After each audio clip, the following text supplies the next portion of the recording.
Hi, today I want to talk to you about living spiritually and my 5 pillars to living spiritually. So, what does it mean to live spiritually? To live spiritually means to live connected to who you truly are and to what really matters. And my 5 pillars help you do that. So, the first pillar is to manage your ego. So, what does it mean to manage your ego? Basically, it means to be aware of the role your ego is playing in your life at this time. So, the ego can either empower you if it moves you to a place of love, or it can disempower you if it moves you to a place of fear. So, to ask yourself, what role are you, dear, wonderful ego, playing in my life today, and to manage it. So if it's moving you to a place of disempowerment, ask yourself, how can I move my ego to a place that it's empowering me? The second pillar is to face your fears. So why do we want to face our fears?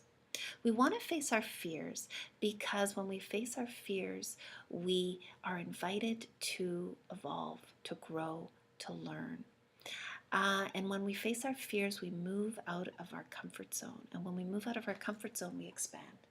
And if we're not expanding, we're contracting. And we're shriveling up. And we're becoming smaller and smaller and smaller in an ever decreasing world. So we want to increase. We want to expand our universe, expand our world. And we do this when we face our fears. So to start seeing our fears as invitations to grow, invitations to evolve. The third pillar is to let go of expectations. So to let go of expectations that if you do this, you're going to get this.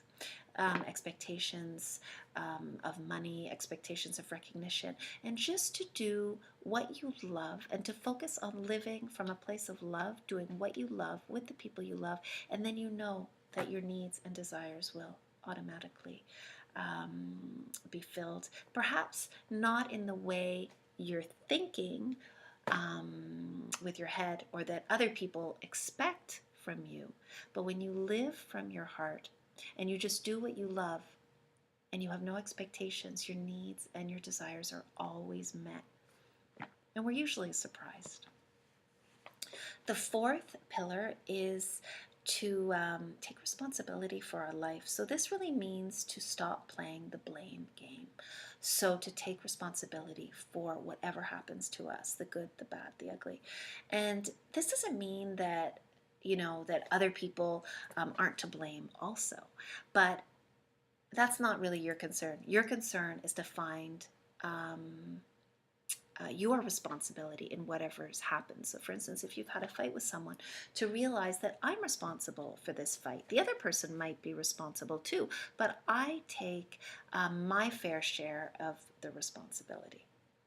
And then the last pillar is connecting to a larger purpose. And connecting to a larger purpose is what we do when we become more mature spiritually. So we stop focusing on our little world of our family, our friends, our work, our volunteer work.